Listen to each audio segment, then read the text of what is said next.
Gracias por continuar con nosotros. Le vamos a entrar a los temas electorales. Comenzamos con este asunto del nepotismo, porque el senador Saúl Monreal no quita el dedo del renglón para contender por el gobierno de Zacatecas en 2027, que hoy gobierna su hermano. Y pues de ser así, tendrá que buscar otro partido político, porque la presidenta le llamó a que espere a su propio tiempo. Decía, es un hombre joven, no le toca en esta que viene. Y el que también le corrigió la plana fue su hermano mayor, Ricardo Monreal, quien lo llamó a que sea paciente.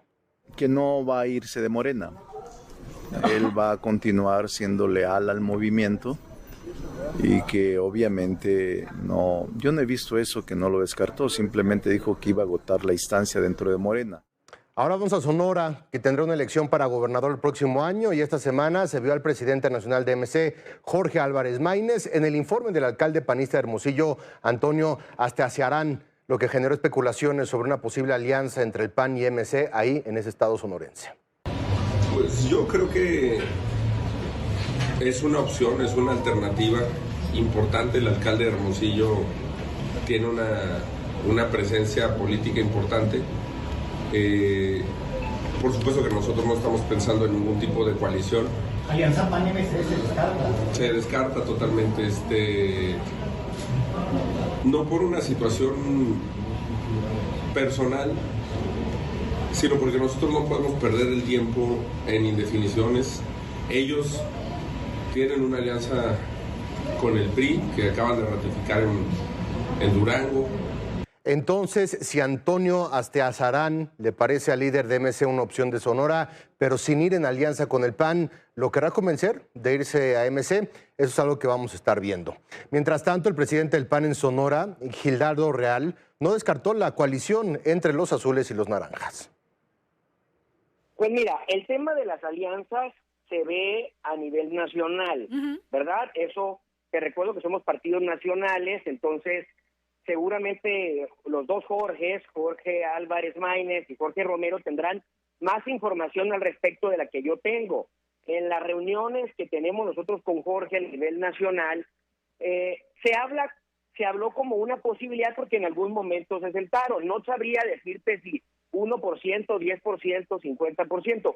Ellos traerán su plan, su ruta, sus tiempos y su estrategia. Sí es un partido con el que el PAN vería la posibilidad a nivel nacional de aliarse si ellos quieren. Es decir, tú le preguntas al PAN, ¿te quieres aliar con Morena? Jamás. ¿Te quieres aliar con el PT? Jamás. ¿Te podrías aliar con Movimiento Ciudadano? Obviamente, bajo ciertas circunstancias podría ser, porque da la estrategia, sobre todo en algunos estados y municipios, a que juntos pudiéramos lograr cosas importantes en contra de Morena. Y hablando precisamente de Movimiento Ciudadano, la semana pasada les platicábamos que en un evento nacional de ese partido había sorprendido la presencia de Aurelio Nuño, quien estuvo muy bien flanqueado por otros expriistas como Claudia Ruiz Massieu y Héctor Astudillo, y pues lo invitamos para que nos cuente qué es lo que está sucediendo en sus planes políticos y en su vida política. Estimado Aurelio, qué gusto saludarte, bienvenido, muy buenas noches. Muchas gracias, Juan Pablo, y gracias por la invitación y un gusto estar aquí contigo y todo tu auditorio. Mira, yo les agradezco mucho, me invitó Movimiento Ciudadano a un evento muy interesante, me invitó su coordinador nacional, Jorge Álvarez Maínez, y también Salomón Chertorivsky, y fue un evento muy interesante, un evento que hicieron el 1 de octubre, cuando se cumple el primer año del gobierno de Claudia Sheinbaum, y hicieron una exposición y una crítica muy profunda del estado actual del gobierno, y lo más importante, que creo que es algo que le ha faltado a la oposición y que me dio mucho gusto empezar a ver en Movimiento Ciudadano, que es también tener una propuesta de una visión alternativa de país. Entonces, yo les agradecí mucho esa invitación, me dio mucho gusto poder escuchar esas reflexiones, la visión que están construyendo, que creo que es básico. Yo creo que uno de los problemas que estamos viviendo hoy en México, en la pérdida de la democracia que estamos teniendo día con día, de la pérdida de la libertad, de tener un país cada vez más precario económicamente, que no crece, que se estanca, que tiene hundido la inversión en infraestructura física, que está perdiendo empleos formales, que ha destruido la educación pública del país, que es el alma para que un país pueda ser plenamente y que libre. Se va empoderando más en todos los sentidos. En todos los sentidos. Van tomando espacios por todos lados. Tomaron el control del Poder Judicial, ahora están deshaciendo la ley de amparo, que está hecha para proteger los derechos individuales de cada una de las mexicanas y de los mexicanos. Van ahora por las instituciones electorales.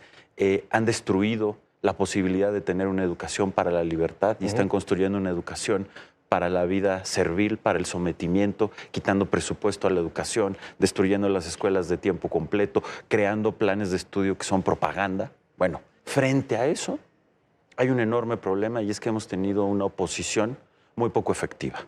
Es una oposición que se dedica a gritar, pero que no ha logrado hacer una crítica profunda sobre estos males. Y lo peor, no ha podido todavía generar una visión de cómo México puede ser un mucho mejor país, de cómo se puede construir esa visión alternativa, y me dio gusto verlo ahora en Movimiento Ciudadano. A ganar una narrativa, sobre todo, ante un partido político que está tomando tanto poder. Y a ver, te pregunto acerca de tus planes personales, de tus planes político-personales después de tu salida del PRI y la crítica muy puntual que has hecho con respecto a la actual dirigencia del PRI, Alejandro Moreno, y a lo que implica hoy como partido político, después de haber ocupado tú espacios muy importantes en el mismo gobierno federal.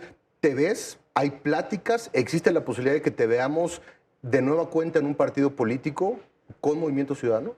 Mira, directamente te lo pregunto. Sí, claro, y yo te contesto. Mi pasión es la vida política. Y además creo que hay una gran responsabilidad porque hay mucho que hacer. Yo participé en un gobierno que hizo un proceso de modernización del país, particularmente en el tema educativo, por ejemplo, que hoy está destruido. Y yo tengo la convicción de poder participar para reconstruir y poder plantear un país en donde todos podamos vivir de manera autónoma, libre. Y eso se hace construyendo en política.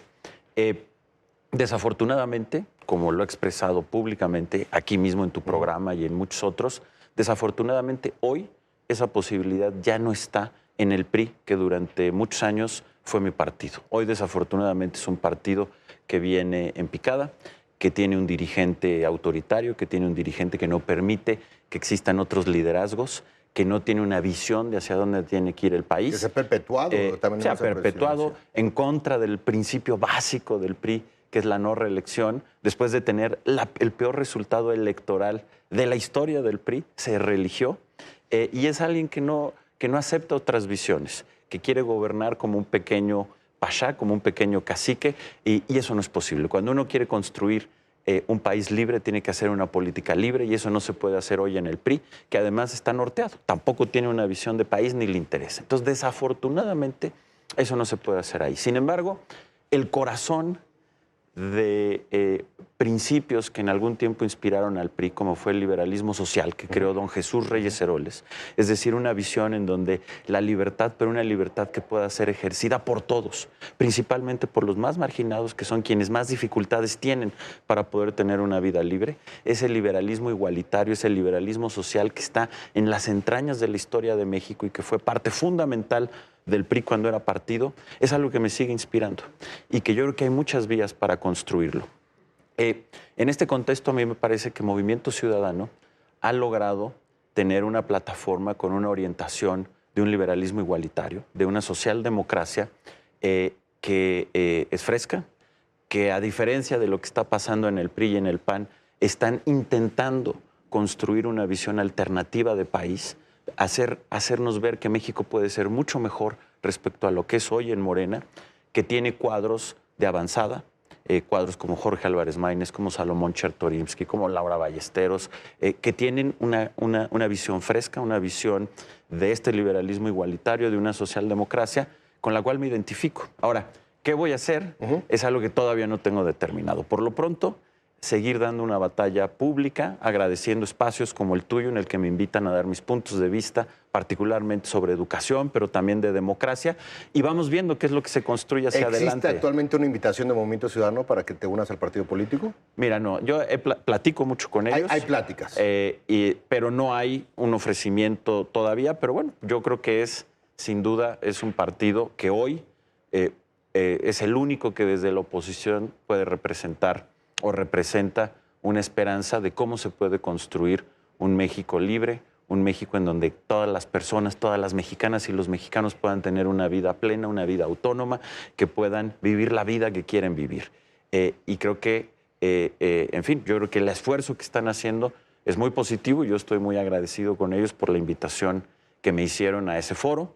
Y bueno, pues me encanta poder estar platicando con ellos. Porque aparte fue la nota en el periodismo especializado en política, en los medios de comunicación. Entiendo perfectamente, ahí estuvimos también contigo en el evento, de lo que se trató y de este contrainforme y de la visión a un año de gobierno de la actual presidenta. Pero el tema y las planas y las portadas y la conversación se la llevó tu presencia en ese evento. Bueno, pues yo te agradezco. Yo creo que el evento fue un evento de mucha profundidad. Fue un evento en donde, además, algo que me gusta, que está haciendo Movimiento Ciudadano, es que es un partido abierto. No solamente le habla a sus militantes, sino como sucedió en ese evento, abrieron las puertas.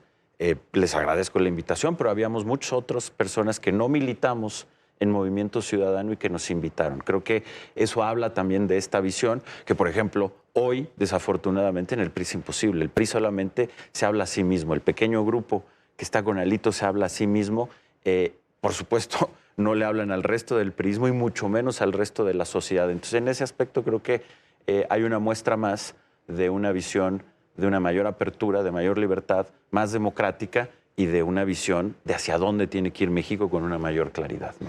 Aurelio, estaremos a la expectativa respecto a una eventual decisión, respecto a una eventual invitación de Movimiento Ciudadano. Mientras tanto, te seguiremos viendo efectivamente en los espacios, con tus comentarios, con tus críticas con respecto a lo que está sucediendo y expectantes de tu futuro político, de alguna u otra manera adherido a este partido, algún otro o de manera independiente como lo has hecho últimamente, pero expectantes estamos todos. Pues te lo agradezco mucho, Juan Pablo. Yo te reitero mi agradecimiento por siempre tener abiertos estos micrófonos de libertad, de poder venir a hablar y decir lo que pensamos.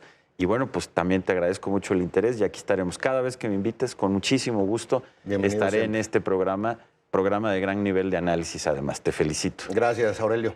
Bienvenido. Gracias. Vámonos rápidamente con otros temas. Nos vamos a un corte, pero antes los vamos a dejar con el cartón del caricaturista esta semana que dibuja a los expertos en maquillaje. ¿De qué hablamos precisamente en cuanto a tutoriales? Así es que no se vayan y volvemos con más aquí a Sala de Guerra.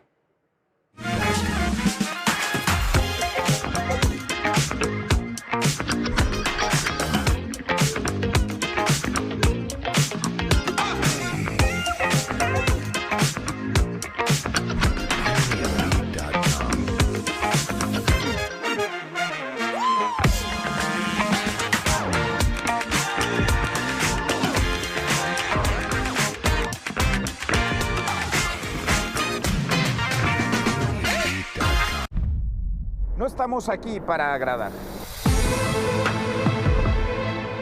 Ni para tranquilizar conciencias. Ni para repetir lo que ya sabes. Estamos para decir lo que otros quieren que callemos. Para decir la verdad, aunque a algunos les incomode. Para mostrar lo que se quiere ocultar. Porque sin verdad no hay libertad. Y sin libertad no hay futuro. Somos la voz que incomoda al poder. La señal que no se dobla.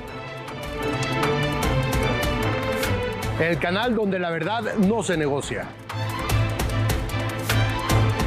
Aquí informamos, cuestionamos. Y si es necesario, gritamos.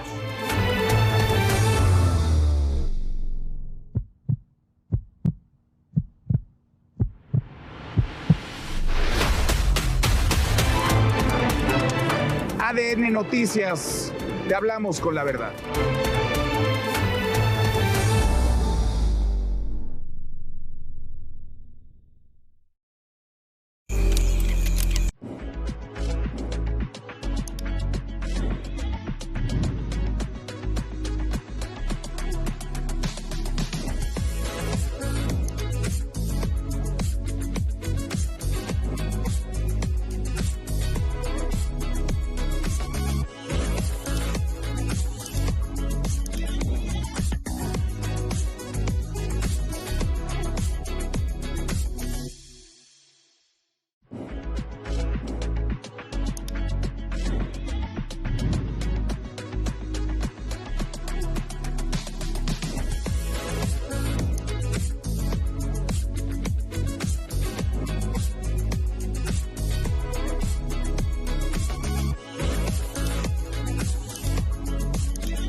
El próximo año, estados como Sinaloa, Nuevo León y Chihuahua tienen elección a gobernador. Son estados con contextos muy distintos, pero donde hay violencia, hay crimen organizado o hay escándalos de excesos por parte de funcionarios o de los gobernantes en turno.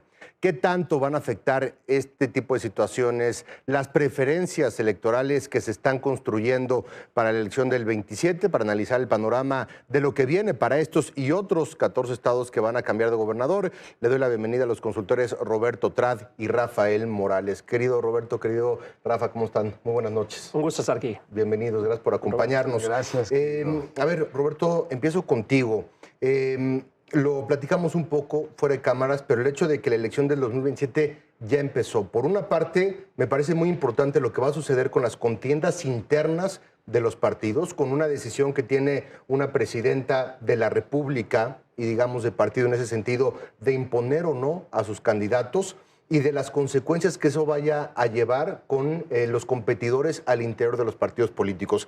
Antes de irnos al termómetro del país y de los votantes, el termómetro interno de los partidos, Roberto, con respecto a estas decisiones, democráticas o no, por encuestas o no, por dedazo o no, el tema es que van a tener consecuencias.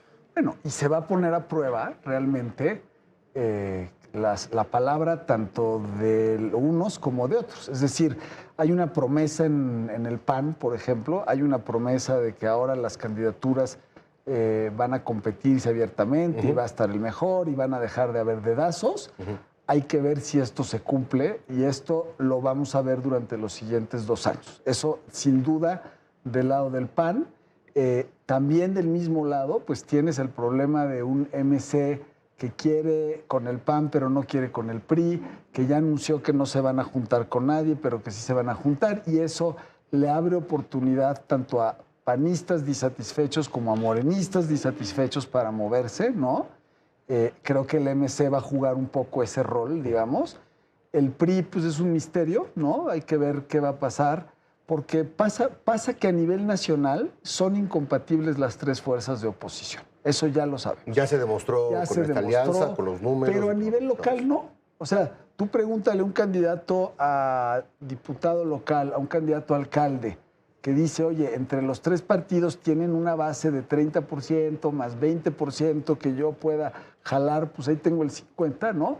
Versus ir con un solo partido y tratar de robarle la base al otro. Es decir, donde se les va a complicar a los mandamases nacionales que están en su posición aquí muy chichos, va a ser cuando lleguen al territorio. ¿Tú crees que Adrián de la Garza, por ejemplo, por Stalin, no le interesa que vayan juntos el PAN y el PRI? Por supuesto, que es muy poco posible. Y claro, y MC obviamente está viendo cómo evita eso. Y del otro lado, pues tú crees que por ejemplo, a la alcaldesa de Campeche, que puede ser gobernadora, no le interesa una alianza con el PAN, pero no con el PRI. Entonces, eso, digamos, a nivel nacional es una cosa, pero en las localidades va a pasar otra cosa. Digamos que no es distinta. No es un análisis genérico con respecto al tema de la alianza, sino que para ti cae en regiones y en localidades. Y Rafa, sobre el mismo tema, también el juego que tienen los gobernadores con respecto a los presidentes de los partidos y con respecto a la presidencia también en ese sentido. Sabemos y entendemos que los y las gobernadoras que tendrán en juego su estado en el 2027 tienen a su candidato y tienen a su preferido. Y desde la Ciudad de México, desde el centro, con Morena, con el PAN, con el PRI, con MC, tienen también sus propias decisiones y sus propios favoritos. Sí, definitivamente hay un conjunto de enroques que vamos a ir viendo entre lo nacional y lo local. La presidenta de la República ha dicho, digamos en corto, que ella espera poner por lo menos a 11 candidatas mujeres. Y Morena tiene en su poder 12 gubernaturas. Es probable que pierda, puede ser Campeche, pero que gane, por ejemplo, Chihuahua. Entonces, más o menos van a quedar igual. Sí, pero como que con perder el norte y ganar el sur.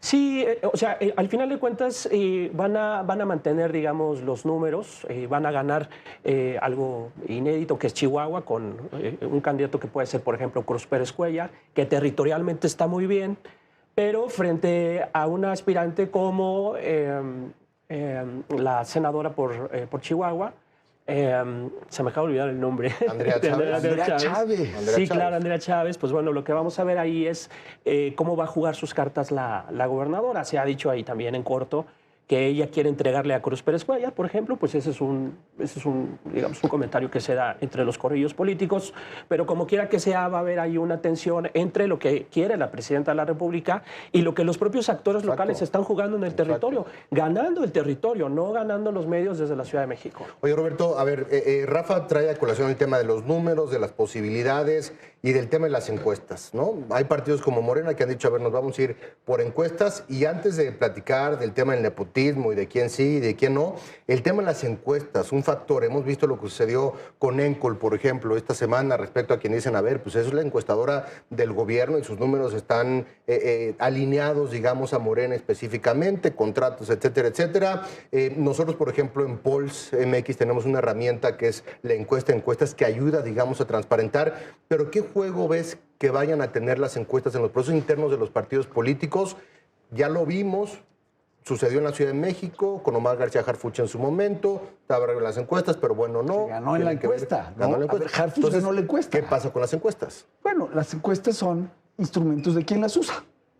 Entonces, comunicación política. Pues sí, y no, comunicación política, y también sirven para hacer política. Porque, a ver, Harfuch ganaba en la encuesta según el dato general, pero si adaptaban las reglas a que tantas mujeres y no sé qué, pues generaron un reglamento para bajar a Harfuch, punto. Sí. Generaron, o sea, tuvieron que bajar a una mujer que iba a ser gobernadora de Chiapas para abrirle el espacio de mujer en la Ciudad de México. Eso va a repetirse por las encuestas, pero déjame, regreso un poquito al punto porque hace rato hablé de cómo el reto de la oposición es disciplinarse de abajo hacia arriba. Es decir, el reto de la oposición para mantener la unidad y para nombrar candidatos va a ser disciplinarse de abajo hacia arriba.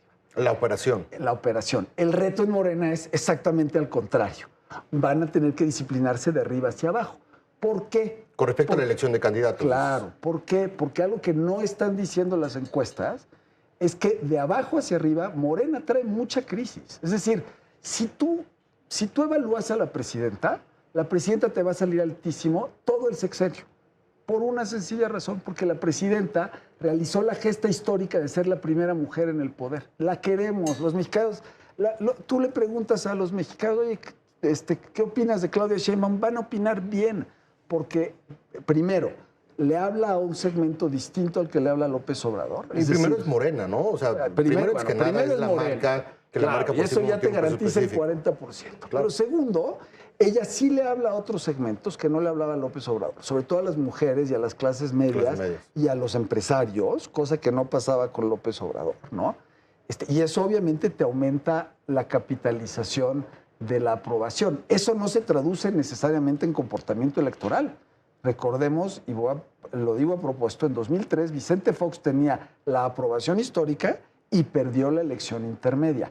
No, aprobación no significa necesariamente voto. Entonces, pero a ver, y ahí, Rafa, y siguiendo sobre la misma conversación, los gobernadores peor evaluados son los de Morena. Digo, entiendo que tienen claramente la mayoría del país, pero tú ves gubernaturas como las de Querétaro, como las de Nuevo León, como las de Jalisco, como las de Chihuahua, no están mal calificadas. Y cuando te pones también a ver un tema de alcaldías, que ahí tienen un poquito de mayor presencia, también tienes que la oposición tiene alcaldes mejor calificados que Morena mismo. Y es parte de lo que tú dices. No necesariamente se traduce la aprobación de Claudia en la aprobación de los gobernantes. Y cuando tienes un alcalde bien evaluado, como en el caso de Durango de este año, es imposible ganarle. Morena no le pudo ganar al alcalde de Durango y aunque mandó a Andrés Manuel López Beltrán, pues la verdad es que no pasó nada. Simplemente porque en la operación electoral, el día de la jornada electoral, eso puede darle un vuelco incluso a las encuestas. Yo lo he visto en muchas ocasiones. Claro. Entonces, aquí lo que los gobernadores quieren hacer es mantener el control del territorio, bajando los programas sociales, que están muy bien evaluados, por cierto, en todas las encuestas, porque esa es la única arma real que tienen a la mano, incluso aunque ellos tengan un pobre desempeño. Esa es la realidad. Es correcto. Morena se ha entrenado de manera, digamos, muy acabada en cómo hacer la movilización del voto. Lo han afinado con los años y me parece que es lo que les queda, como decía, incluso aunque tengan una gestión deplorable, ¿no? Los resultados de las elecciones de este año en Durango y en Veracruz, la narrativa de la oposición de que Morena no es invencible, porque si bien ganan mayorías, reducen su votación y reducen su presencia, lo que sucede en Veracruz como Movimiento Ciudadano y que les quitan también 2 municipios que habían ganado, el crecimiento de MC, Veracruz, Durango. ¿Te dice algo, Roberto, Rafa, con respecto a lo que puede suceder en el 27? Es decir, ¿es un termómetro, es un aviso respecto a lo que podría suceder en el 27? Yo pienso que sí, pero no es un aviso directo, porque son condiciones locales completamente distintas, ¿no? Hay que recordar que también el PT ganó un montón de posiciones en Veracruz, ¿no?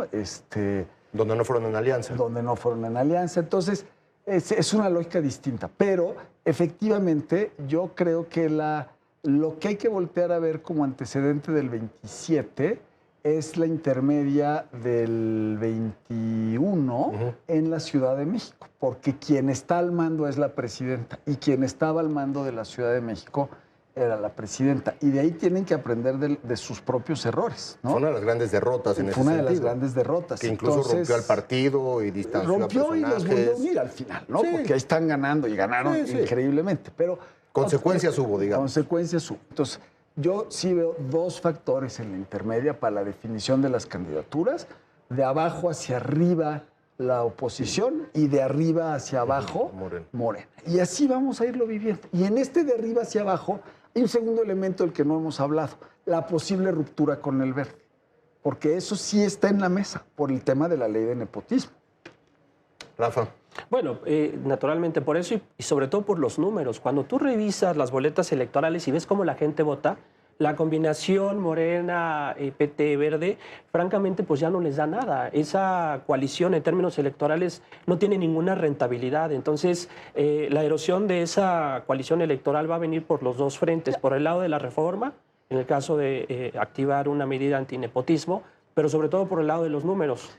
Yo estoy de acuerdo en que no les da, pero sí les quita no tenerlo. Es decir, los 4 puntitos que te pueda dar el Verde en, vamos a suponer, en Coyoacán, pues esos 4 puntos pueden ser la diferencia entre que gane el MacPrián, ahora que le llaman, o el PAN, o el PRIAN, o de lo que quieras, o que gane Morena. Es decir, sí coincido contigo que Morena ya se tragó todo ese voto, porque ya es dueño de él, pero ese 4 o 5% de la base, o ese voto que tengan en San Luis, o ese voto que vale 18 o 20 puntos en Chiapas, sí te hace perder una elección. Depende, Mira, en Ciudad Juárez nosotros tuvimos que cargar con ese voto. Entonces, pues la verdad sí, es como muy difícil. Es un escenario que tiene que ver más bien con las combinaciones locales. Me queda un minuto, ya hemos estado hablando de las elecciones 27 para gobernadores, pero también importantísimo lo que vaya a suceder en el Congreso con las mayorías. Importantísimo lo que vaya a suceder con la revocación también de mandato en ese sentido, que es otro de los factores fundamentales,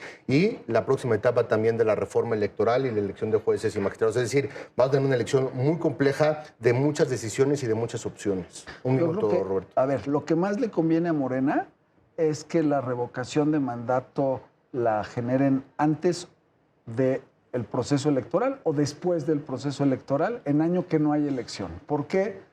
Porque es, digamos, lo que aprendimos el sexenio pasado es que la revocación de mandato les dio ventaja en términos de organización territorial a Morena para la elección presidencial. Es decir, fue un ensayo en el 2000, fue en el 22 me parece, y después el 23 pues ya tenían armadito muy bien y funcionó en el Estado de México perfectamente, y para el 24 las estructuras ya estaban alineadas. Entonces, a Morena le conviene hacer la revocación de mandato o el año que entra, en el 26, o en el 28. Rafa. Sí, bueno, puede ayudar, digamos, a aceitar la estructura, pero no es un ejercicio que les quite el sueño, la verdad. Los cálculos que ellos tienen es que cada vez que hay concurrencia electoral, sus números suben. Cuando sus votaciones están separadas de una elección intermedia, pues la verdad es que pueden ganar hasta con cierta ventaja, ¿no? En las posiciones que tienen algún interés. Sí, además aseguran el triunfo, no tienen problema, ¿no? ¿Para qué te arriesgas a que la revocación de mandato te saque a todos los enojados en tu contra? Sí, ¿no? Y digo también como ejemplo lo sucedido con la reforma electoral y con la votación electoral, que tuvo una participación mucho más baja, la verdad, de lo que se esperaba, también con respecto al tema que tú dices de la estructura, de la movilización, de aceitarlas, no fue la tampoco... experiencia del 21. Lo pueden vender como un éxito, pero en cuestión de votación y de participación no fue ningún éxito esa reforma electoral. Rafa, Roberto, qué gusto verlos. Un abrazo a Mónica, por acompañarnos. Abrazo fuerte a Mónica siempre. Abrazo a ti, como gracias, siempre. querido Roberto. Muchas gracias. Gracias, querido Rafa. Gracias, igualmente. Con eso nos vamos. Gracias por habernos acompañado. A nombre precisamente de Mónica Garza, los esperamos aquí el próximo domingo a las 9 de la noche en Sala de Guerra. Que tengan un extraordinario inicio de semana.